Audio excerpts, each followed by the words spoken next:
Okay, YouTube, in this video I'm just providing a couple of work-through examples here of graphing some rational functions in alternate forms, and what I'd like for you to try is just go ahead and try to graph these on your own and see if you come up with the same graphs that I do. But I'm going to go ahead and proceed with what I get here, starting with the fact that when you graph a rational function, step number one is we want the asymptotes. Okay, so asymptotes, this is the plan.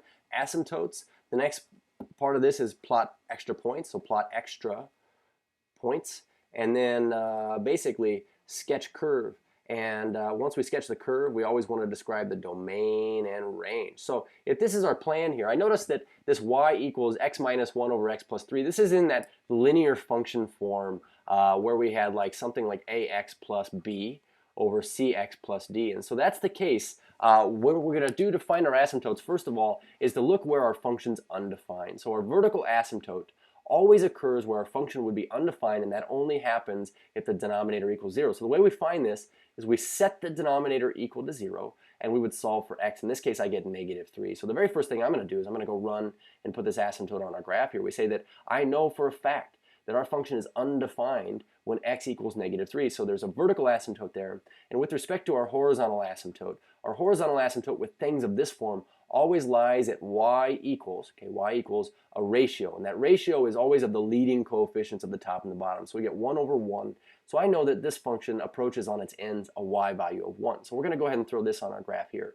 So just like any other day of the week when you're graphing rational functions, and after you label your vertical and horizontal asymptotes, you just make a table of values. In this table of values, we're just going to plug in x values, at least 2 to the left of and to the right of every vertical asymptote, of which we have only one vertical asymptote. So here, we're going to plug in -5, -4, but also -2 and -1. So because we have this rational function, I would suggest at least, somewhere, writing this rational function again, where you leave yourself some blanks, or maybe you need to plug it in every time just to see what you get here. We're going to do a little bit of mental math, but we say -5, and here we get -5 minus 1, I suppose that'd be a -6, and a -5 here, -5 plus 3 is a -2, so -6 over -2, we end up with is just a 3.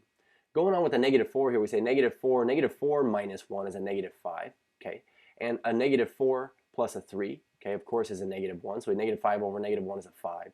Moving on to -2 here, we say -2, well, -2 minus 1 is a -3, so we get a -3, and a -2 plus a 3 here is a 1, so we get -3 here. And then last but not least with -1, as you plug in a -1 here and a -1 here, we get -2 over 2. So it looks like we get -1. So throwing these on the grid, we should have gotten from the origin, leaving from the origin, left 5, 2, 3, 4, 5, up 3, 1, 2, 3. So here's a point on our graph on one of the branches. We say left 4, this one would go up 5. This one was left 4 up 3, or left 5 up 3, we'll go left 4 up 5 would just be right here. And so going to the right side here, we say left 2 down 3, we go left 2 down 3, and then left 1 down 1 would be this point right here. Here are the two branches of this particular rational function, or this hyperbola here, okay? So last but not least, let's go ahead and describe our domain and range. We're going to say all x except for x cannot be equal to -3 and y cannot be equal to 1. Sorry to give you the concise version there. So for letter D here, I just want to review really quickly again. We had a function on this last one here that was linear over linear, and yes, that's easy enough, but if you prefer to have it in this a over x minus h plus k form, then what we're going to do is we're going to take g of x here, and we're going to rewrite it using division. So we have 2x plus 3 over x plus 1. What we'll do is we'll just go ahead and set ourselves up here. Long division wise, we say 2x plus 3 is our dividend, and we're dividing by x plus 1. And remember that we're asking what could I take times x to get 2x here, this leading thing to get this leading thing. So I see that it'd be a 2, and 2 times x of course is 2x, and 2 times 1 is a 2, and we of course subtract this when we divide. So instead we'll add the opposite, we'll distribute that negative throughout. And so adding these together, our 2x's cancel out, and here we get 3 minus 2 is 1. That means that we say that our remainder is plus 1 over the thing we were dividing by. And so our initial g of x function, we're going to say, is rewritten this way, and the way I'm going to write it is 1 over x plus 1 plus 2. So with this right here, really the key things we want to identify are a, h, and k. Suppose our a value is this 1 on top, our h value is a -1, our k value is a positive 2. We could see easily that this is going to shift left 1 up 2. So from saying this, we know that our initial parent function here is usually a over x, and it has its asymptotes at just 0 and 0. If we go left 1, then our vertical asymptote is no longer going to be on that y-axis. It's going to be 1 to the left of this. So we say x equals -1 or x equals h is our vertical asymptote, our horizontal asymptote is at a height of 2 since we shifted everything on our graph up 2 and it was initially on the x-axis for our parent function.